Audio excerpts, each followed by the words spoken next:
happy place. So thank you for being there, because without that, I wouldn't be here doing this. So thank you. Okay, so I want you to think a little bit about, you know, when we need something. And so maybe it's, you need something at home. And so perhaps you want to go shopping online. You go to the website, you seek for what it is that you want. Maybe you look at some reviews and make sure that this one's the best one, or maybe you compare it with this one. And then you click on it, place it in your cart, and then you have to go to your cart. You have to choose an address where that's going and choose a payment method, all of that. You take all these steps and hopefully you hit enough of them that product that you needed is going to arrive where you need it, when you need it. Well, taking these steps is part of the process. And so when we're talking about, creating our best life, when we're talking about, attracting to us the situations or the things that we desire, the things that we know would make life, more enjoyable for ourselves and enjoyable for those around us, there's steps that we can take to help, help kind of optimize, or, nothing's a guarantee in life, but there's steps that we can take that help increase the odds of success, increase the odds of achieving what it is that we're doing. And so this week we're talking about making space for it. And so one of these concepts that I heard several years ago, Ernest Holmes talks repeatedly about this idea of the mental equivalent. You have to have a mental equivalent of what it is that you want to experience or manifest in your life. And what that mental equivalent is that in your mind, you have to, one, believe that it's possible, and two, you act as if that thing is already done. Neville Goddard taught that idea. He was one of the early New Thought teachers. He said, acting as if it's already done creates that energy, that vibration within you that helps attract what it is that you're bringing to you. Now, if you watch the teaser, I again reference the reticular activating system. I reference that all the time because it's a tangible and practical reason of why our thoughts really do create our world and really do attract to us the things that we are thinking about the most. So by making space for something, we are adding one more of those steps into our being that helps ensure that we'll take inspired action to help also to create a vibration that makes it harmonious for those things to show up in our lives. Like if we want to attract something in our life, but there's something in the back of our mind that says, but that could be problematic. It could cause this problem if that happens. So your conscious mind says, I want this thing in my life, but in the back of your mind, you're like, do I really though? That it's going to create this problem. I'm going to have to then, have this bill or whatever, all the reasons of why you may not want that thing. If those are running the program in the back of your mind, you're in conflict and you're sending the universe a mixed message. So we want to be clear on what it is that we want to experience. And when I'm talking about like what we want to experience, I mean like everything. So, a lot of times when people get into spiritual community, right away the focus is like, I need a car that's dependable. So I want to manifest a car. A lot of times it begins with things. You'll hear people manifest parking spots. I'm going to this place, it's always busy, but I want to get a parking spot and I want it to be close, and we visualize it. And that's kind of the path that people find themselves on in the spiritual journey. And it grows and expands because then it might shift into more kind of situational kind of stuff. I want harmony in my house. I would like to experience more peace in my community. I would like to experience less, crime, things like that. So anything that it is that we desire, it's not just stuff, it's all of it, all of our collective way of being. So a concept that, I've heard in law of attraction and manifestation circles is that you make space for it. for instance, if somebody is wanting to attract a companion, a significant other into their life, and they've been living alone for many years, and they have their house kind of full with their own living stuff, and they're thinking in the back of their minds, when I have that companion, I've got too much stuff here. We're going to have to, that person's going to need a closet for their clothes. That person's probably going to have some other books that'll go on my bookshelf, things like that. And so, when that person comes, you're going to have to do some rearranging and maybe some cleaning and preparing to integrate them and make that a harmonious situation. So making space for it could be, somebody's coming. Why don't I clear off some of that space on the bookshelf now, and their books can go here. Maybe things will shift a little when they come in, but setting up this this idea in this space. I'm going to clear a little space in the closet. That is for this person that I know is coming.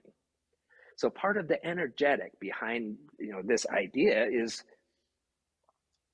the idea of expectancy. That creating that mental equivalent that Ernest Holmes talked about. When you do something that shows like you really expect this thing to happen,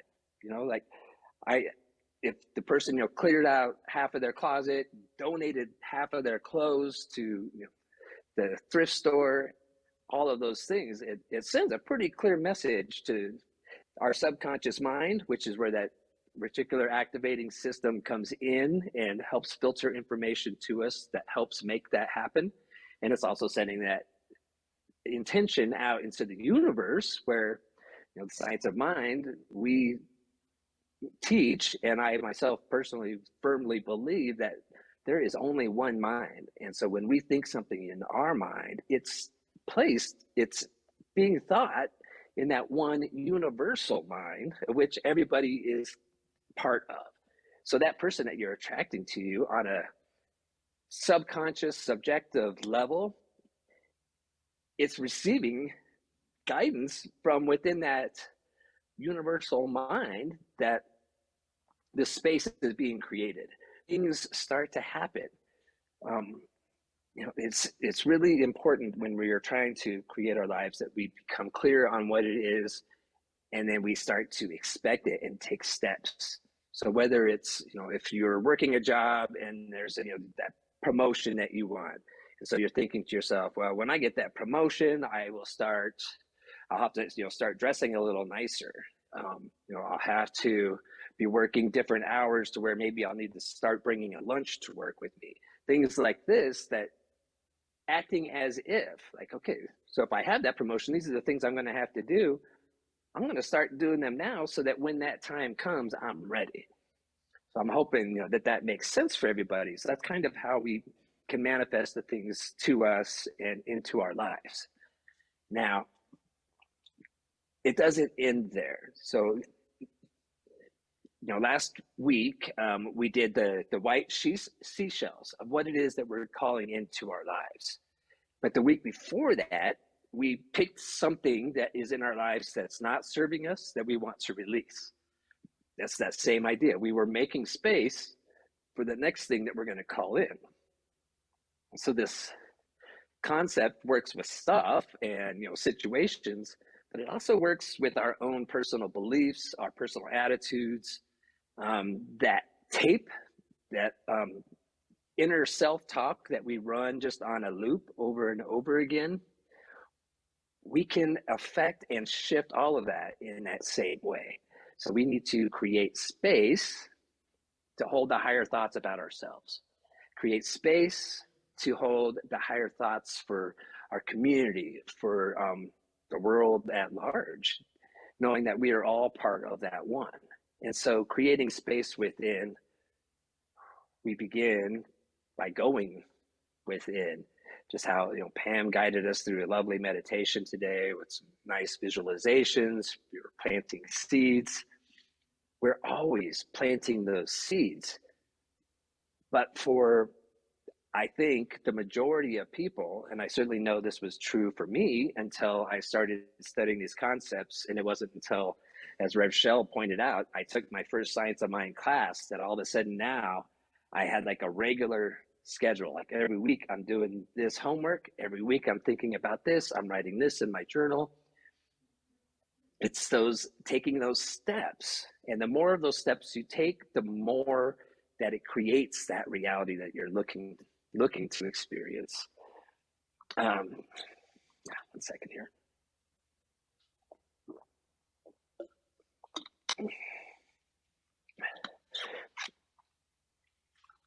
So drawing in that intention that we had last week, we ready the mind. We have create the fertile soil for those seeds to be planted.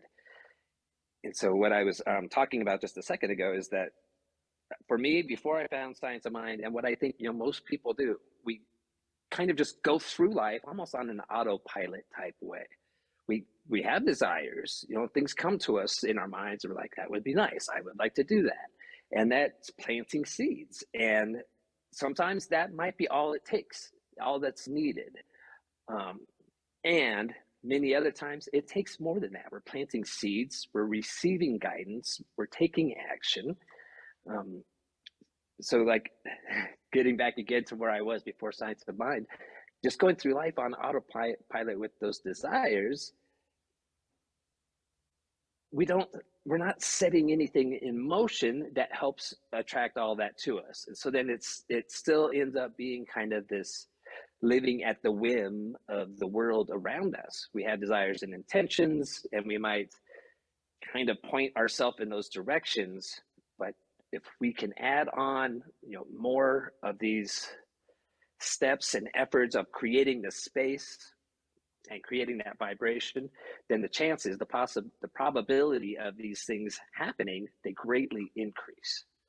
And so the way that we then do that clearing out, kind of like the way we would clear out the closet to make space for that SO's belongings when they come in, we do the same thing in our mind. And that's why we so heavily encourage a meditation program, a practice every day, taking a moment, even if it's for 1 minute, like it's better than nothing. And it's just sitting down, and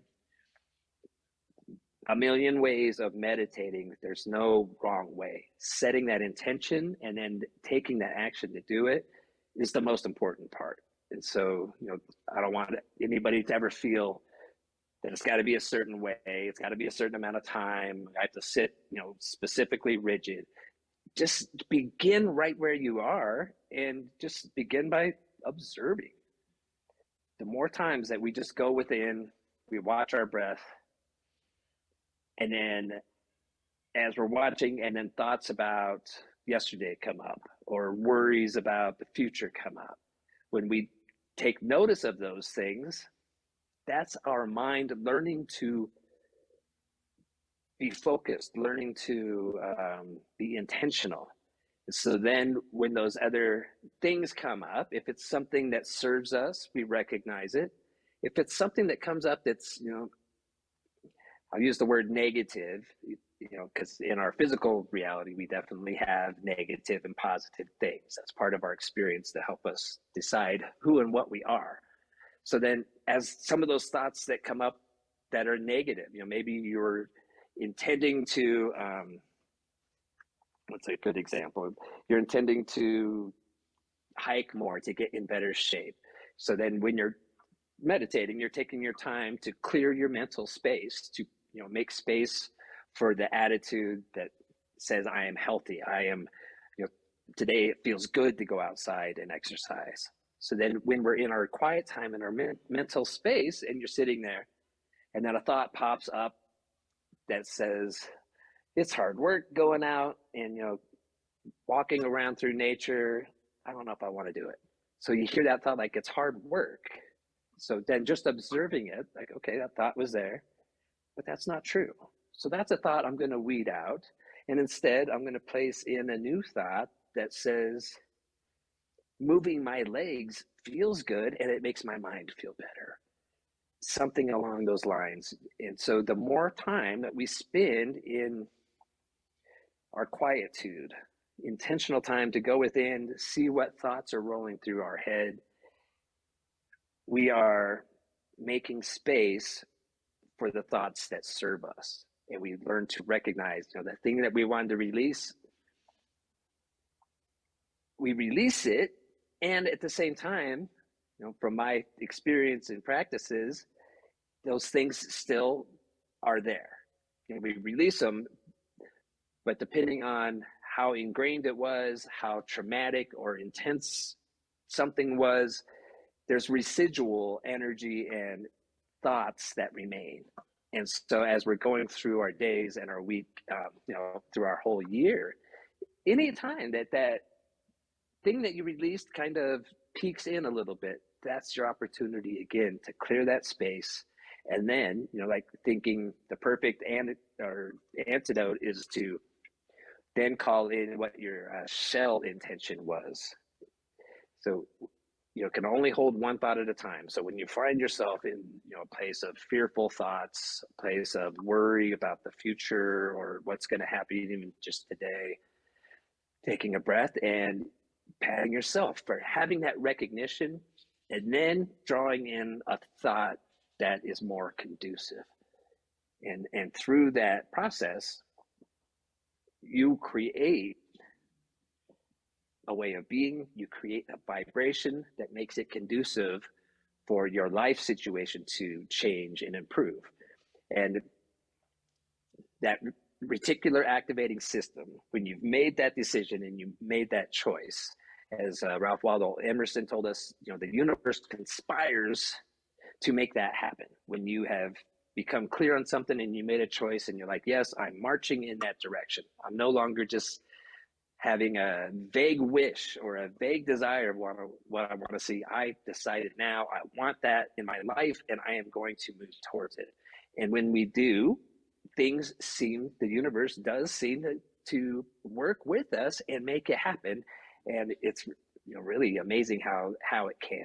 Because once you have that intention, you start to act in a different way that helps. And you also start to just mention, you might mention to a friend here that this is something that you're doing. And that friend might recognize like, oh, you might be interested in this place over here that is already doing something similar to that. And maybe just that was the step that you need. It's really amazing and miraculous how when we set that intentions and we put something out there, stuff really does start to show up in our lives. So I want to remind last year, at the beginning of the year, I talked about this idea of moving in the direction. And I want to put that in here again, because when we set like a resolution, for the year, it might be, something kind of lofty. And I'm trying to think of how best to say this. A lot of times we set a resolution and it's something big, and it's, like I'm going to go to the gym 5 times a week. And for most people, and this is a pretty repeatable phenomenon that happens by, when you go to the gym on January 2nd, the place is packed. And then when you go on February 2nd, it's about half of that. And then when you go on March the 2nd, it's right back to where it is for the rest of the year. It's got a set level, because people make these intentions, declare an intention at New Year's, and then a resolution. And then as soon as you start moving forward, all of a sudden, like you just couldn't hit 5 times this week, you only hit 4. Now all of a sudden it starts to feel like you failed.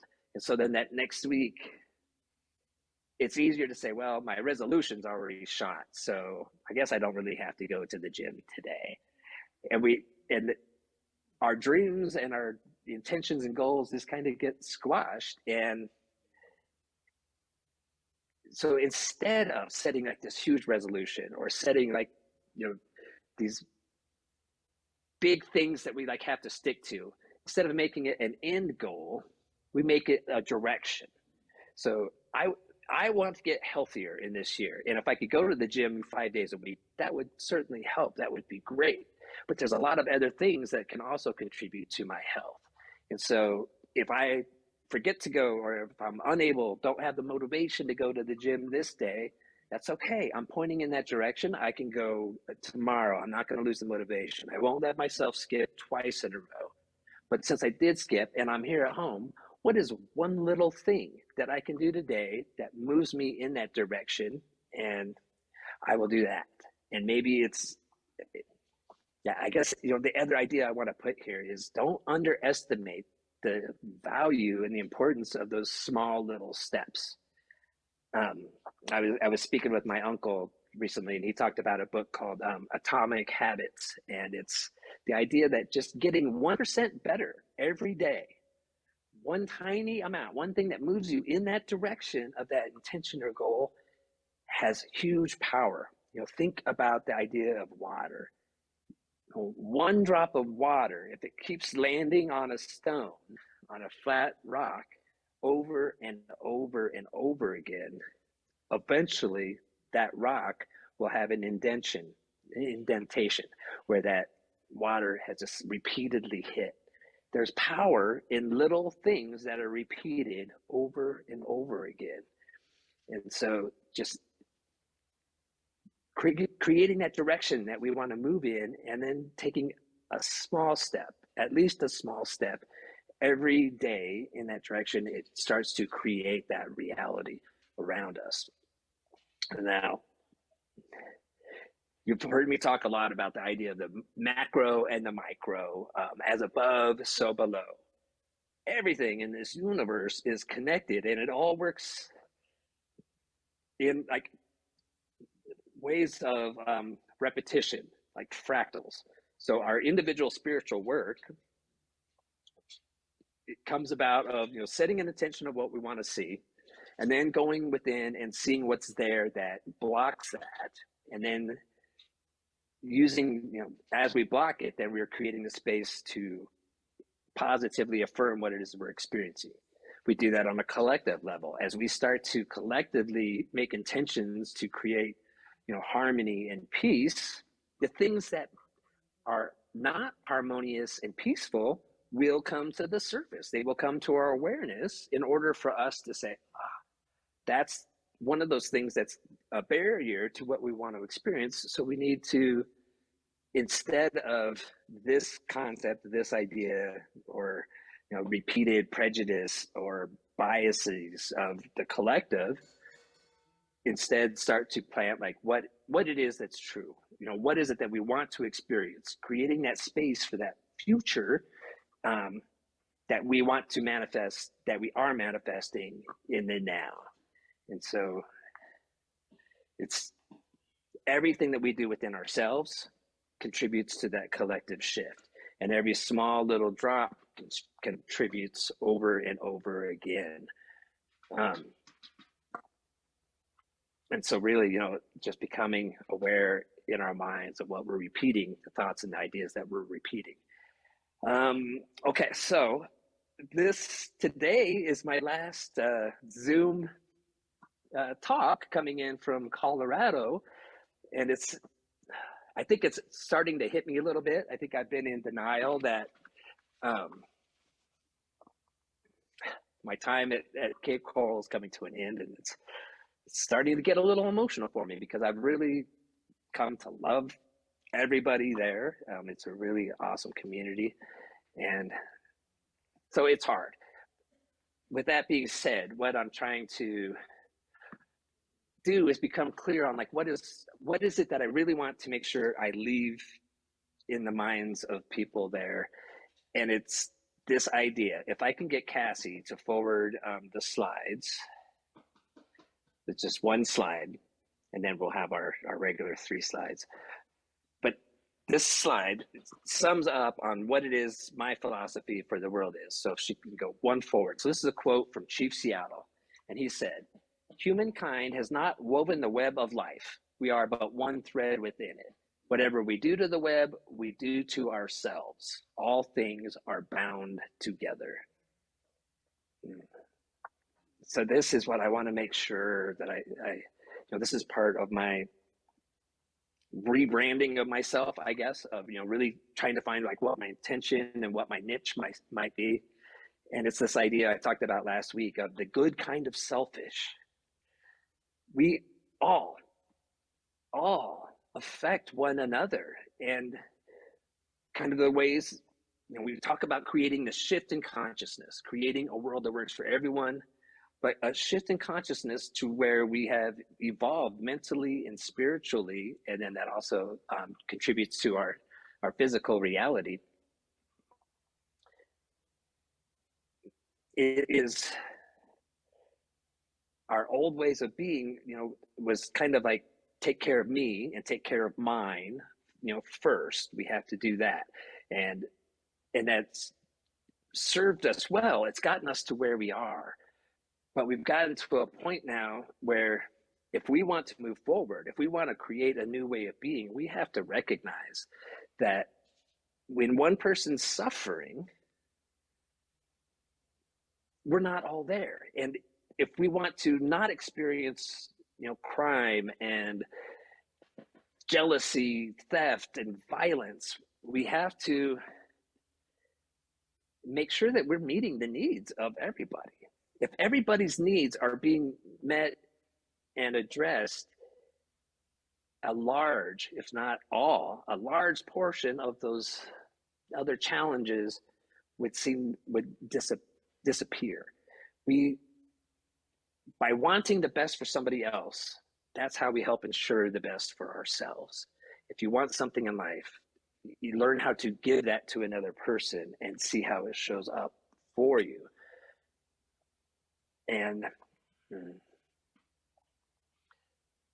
the tiniest of things have much larger impact than we can ever imagine. We can look out to the world, look at the news, look at the things that are out of our control, and it can feel hopeless. And it can feel, like me doing one nice thing for somebody else, or, just the smallest of tiny gestures can seem insignificant. But what I want to say is we have those big things out there in the world that are out of our control, but those really aren't the big things. Those are manifestations of what's going on within all individuals' minds and hearts. And we have not placed enough importance on how powerful we are as individuals. So when you hold a thought for something better, it creates that energy in our collective, which really does have a vibration, and it really will cause you to act in ways that create more of that harmony, and it will also ripple out and affect others to create their harmony, and it continues on. So let's go ahead and we'll go through our practice for the day, and then I'll leave you with one thought. So our spiritual principle, so if we can advance the slides, our spiritual principle for this week is the physical universe is the manifest body of the one infinite reality, and the one infinite reality is more than the physical universe. Creation is an expression of the one infinite reality. It is inherently good and is ever evolving toward greater expression of good. The physical universe is the body of the one infinite reality, and the one infinite reality, you'll notice, is in all caps. We're talking about the divine, spirit, the universe, God, essentially, whatever term you like. But that this thing that we're talking about, as Ernest Holmes called it, the thing itself, for lack of any other more appropriate term, is more than the physical universe. It's all thought, it's all awareness and all consciousness, and that's what we all come from. And so that's where all of our work begins, and we take physical action to make that happen. So our spiritual practice this week on the next slide, really simple, living as if. So making space for what it is that you want to attract into your life, making decisions based on what your intention is for the year, and holding that vibration as if that intention for the year is already here. So then as you live life, as you come up against new decisions and choices, then ask yourself, well, if that thing was already a reality, which in the mind of spirit, it already is as soon as you have made that concrete decision. So if that thing was already being experienced in this physical reality that we're in, how would I show up as if that's the case? And constantly doing that, that little drop of water that whittles away at the rock, it's that same thing, pointing ourselves in the direction that we go and then living as if. And so then our affirmation on the final slide is, I embrace divine guidance and the profound peace it brings. So I'm unable to hear you from my end. So I'm assuming that everybody will repeat this with me. And when you do, like, really put some feeling into it, and as feeling as if this is already true.